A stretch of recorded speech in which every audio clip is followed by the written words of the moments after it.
Hi dear friends, welcome back to our channel. இன்றைக்கி நம்ம பார்க்க போகிற ரெசிபி நம்மளுடைய உடம்புக்கு ரொம்ப ஹெல்த்தியான ஒரு சூப் எப்படி செய்யலாம் அப்படின்றத பார்க்கலாம். நம்ம இன்றைக்கி செய்ய போகிறது வெஜ்ஜு சூப்புங்க. ஆனால் அதோடைய வாசனையும் சாப்பிடும்போது அதோடைய டேஸ்ட்டும் நான்வெஜ் டேஸ்ட்லேயே இருக்கும். ஃப்ரெண்ட்ஸ், ரெசிபிக்குள்ளே போகிறதுக்கு முன்னாடி எப்பவும் போல் உங்ககிட்ட ஒரு சின்ன ரெக்வஸ்ட். நீங்கள் இன்னும் நம்ம சேனல் மை ஸ்டைல் குக்கிங்கை சப்ஸ்கிரைப் பண்ணலை அப்படின்னா சப்ஸ்கிரைப் பண்ணிக்கோங்க. ரெசிபியையும் லாஸ்ட் வரைக்கும் ஸ்கிப் பண்ணாமல் பாருங்கள்.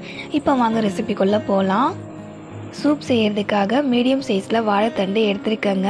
வாழைத்தண்டு சூப் செய்கிறதுக்கு ரொம்ப முத்தின வாழைத்தண்டு எடுத்துக்கக்கூடாது. பிஞ்சு வாழைத்தண்டு எடுத்துக்கோங்க. அப்படி பிஞ்சு வாழைத்தண்டு கிடைக்கல அப்படின்னா பாதி அளவுக்கு பிஞ்சாக இருக்கிற வாழைத்தண்டாக இருந்தால் கூட ஓகேங்க. ஆனால் ரொம்ப முத்தின வாழைத்தண்டில் சூப் செஞ்சோம் அப்படின்னா ரொம்ப நாராக இருக்கும். டேஸ்ட்டும் உங்களுக்கு அந்தளவுக்கு நல்லா இருக்காது. இப்போது இந்த வாழைத்தண்டை கட் பண்ணிவிட்டு அதில் இருக்க நார் எல்லாத்தையுமே ஃபுல்லாக எடுத்துட்டு இந்த மாதிரி சின்ன சின்ன பீசஸாக வாழைத்தண்டை கட் பண்ணும்போதே வாழைத்தண்டை தண்ணியில் போட்டு வைங்க. வாழைத்தண்டை கட் பண்ணதுக்கு அப்புறமா நல்லா ஒரு டைம் வாஷ் பண்ணிவிட்டு கட் பண்ண வாழைத்தண்டை குக்கரில் சேர்த்துக்கலாம். அடுத்து இந்த வாழைத்தண்டு கூட ஒரு 15 பல்லு அளவுக்கு பூண்டு சேர்த்துக்கலாம்.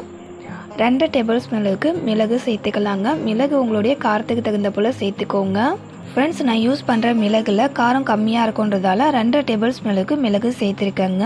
அடுத்து இது கூட 1 டேபிள் ஸ்பூன் அளவுக்கு ஜீரகம் சேர்த்துக்கலாம். 1/4 டேபிள் ஸ்பூன் அளவுக்கு மஞ்சத்தூள், 3/4 டேபிள் ஸ்பூன் அளவுக்கு உப்பு சேர்த்துட்டு இது கூட ஒரு 6 சின்ன வெங்காயம் சேர்த்துக்கோங்க. ஒரே ஒரு சின்ன சைஸ் தக்காளியை கட் பண்ணி சேர்த்துக்கோங்க. அடுத்து 1 டேபிள் ஸ்பூன் அளவுக்கு பெருஞ்சீரகம் சேர்த்துட்டு வாழைத்தண்டு முழுகிற அளவுக்கு தண்ணி சேர்த்துக்கலாம். அவ்வளோதான். தண்ணி சேர்த்துட்டு ஸ்பூனை வச்சு லைட்டாக இந்த மாதிரி மிக்ஸ் பண்ணி விட்டுட்டு இப்போ குக்கரை மூடிட்டு விசில் போட்டுருங்க. அடுத்து ஸ்டவ் ஆன் பண்ணிவிட்டு ஸ்டவ் மேலே குக்கர் எடுத்து வச்சுடுங்க. ஸ்டவ்வை மீடியம் ஃப்ளேமில் வச்சுட்டு குக்கரை 4 விசில் வர வரைக்கும் விட்டுருங்க. 4 விசில் விட்டாலே போதும். வாழைத்தண்டு நல்லா வெந்து வரும். குக்கர்லேருந்து 4 விசில் வந்ததுக்கு அப்புறமா குக்கரில் இருக்க ஏர் எல்லாமே ரிலீஸ் ஆனதும் குக்கரை ஓப்பன் பண்ணி பாருங்கள். வாழைத்தண்டு நல்லா வெந்து வந்திருக்கும். குக்கரை ஓப்பன் பண்ணும்போதே அதோடைய வாசனை நான்வெஜ் சூப் வாசனையாக வருங்க. வேக வச்ச வாழைத்தண்டுலேருந்து ஒரு 2 கைப்பிடி அளவுக்கு வாழைத்தண்டை மட்டும் தனியாக எடுத்து வச்சுக்கலாம். வாழைத்தண்டு கூட பூண்டு தக்காளிலாம் சேர்ந்து வந்துச்சு அப்படின்னா அந்த பூண்டு தக்காளி மட்டும் குக்கரில் எடுத்து போட்டுட்டு வாழைத்தண்டை மட்டும் தனியாக எடுத்து வச்சுக்கோங்க. மீதி இருக்கிற வாழைத்தண்டில் இருக்கிற தண்ணியை வடிகட்டி ஒரு பாத்திரத்தில் எடுத்து வச்சுட்டு வாழைத்தண்டை மட்டும் மிக்ஸி கப்பில் மாற்றிட்டு மிக்ஸி கப்பை க்ளோஸ் பண்ணிவிட்டு இதில் தண்ணி எதுவும் சேர்த்துக்காமல் நல்லா ஃபைனாக அரைச்சிக்கோங்க. பாருங்கள், இந்த அளவுக்கு நல்லா ஸ்மூத்தாக அரைச்சிக்கோங்க. பார்க்கும்போதே உங்களுக்கு தெரியும் எந்த அளவுக்கு நல்லா ஸ்மூத்தாக இருக்குது அப்படின்னு. இப்போது இந்த வாழைத்தண்டை அப்படியே இருக்கட்டும். அடுத்து ஸ்டவ் ஆன் பண்ணிவிட்டு ஒரு வானல் வச்சுக்கோங்க. வானலில் 1.5 டேபிள் ஸ்பூன் அளவுக்கு எண்ணெய் சேர்த்துட்டு எண்ணெயை சூடு பண்ணிக்கலாம். எண்ணெய் சூடானதுக்கு அப்புறமா இதில் பொடியாக கட் பண்ண இஞ்சி ஒரு 1/2 டேபிள் ஸ்பூன் அளவுக்கு சேர்த்துக்கோங்க. கூடவே ஒரு மீடியம் சைஸ் வெங்காயத்தை பொடியாக கட் பண்ணி சேர்த்துக்கோங்க. இஞ்சியோட பச்சை வாசனை போகணும். அதே போல் வெங்காயமும் கண்ணாடி பதத்துக்கு வதங்கி வரணும். அது வரைக்கும் நம்ம வதக்கி விட்டுக்கலாம். இப்போ பாருங்கள், இஞ்சியோட பச்சை வாசனை போயிட்டு வெங்காயமும் நல்லா கண்ணாடி பதத்துக்கு வதங்கி வந்திருக்கு. இந்த ஸ்டேஜில் நம்ம அரைச்சி வச்சுருக்க வாழைத்தண்டு பேஸ்ட்டை இது கூட சேர்த்துட்டு கலந்து விட்டுக்கலாம். ஃப்ரெண்ட்ஸ், 2-3 நாளாகவே ஈவினிங் டைமில் கிளைமேட் ரொம்பவே சில்லுன்னு இருக்குது.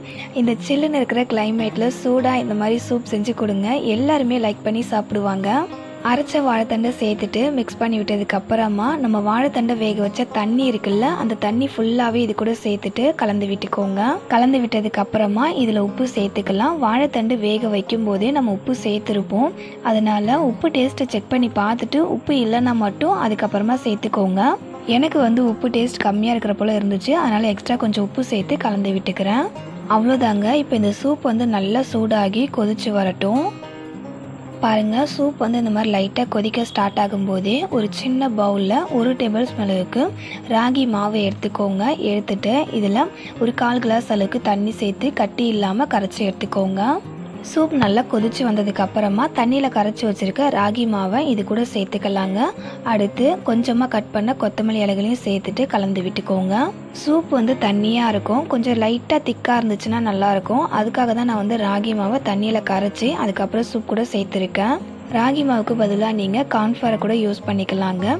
எல்லார் வீட்லேயுமே கார்ன்ஃப்ளவர் இருக்காதில்ல, அதனால தான் நான் ராகி மாவை யூஸ் பண்ணி செஞ்சு காமிச்சிருக்கேன். ராகி மாவை சூப் கூட சேர்த்து நல்லா ஒரு கொதி வந்ததுக்கு அப்புறமா இதில் நம்ம ஏற்கனவே தனியாக எடுத்து வச்சுருக்கோம்ல வாழைத்தண்டு, அதை வந்துட்டு இந்த சூப் கூட சேர்த்துட்டு நல்லா கலந்து விட்டுட்டு ஸ்டவ் ஆஃப் பண்ணிடலாம். ஃப்ரெண்ட்ஸ், கண்டிப்பாக இந்த வாழைத்தண்டு சூப்பை ட்ரை பண்ணி பார்த்துட்டு உங்களுடைய ஃபீட்பேக்கை மறக்காமல் கமெண்ட்டில் என் கூட ஷேர் பண்ணிக்கோங்க. அது என்னை ரொம்ப ரொம்ப மோட்டிவேட் பண்ணும். இந்த ரெசிபியை பார்க்குற எல்லா ஃப்ரெண்ட்ஸுக்கும் அந்த கமெண்ட் ரொம்பவே யூஸ்ஃபுல்லாக இருக்கும்.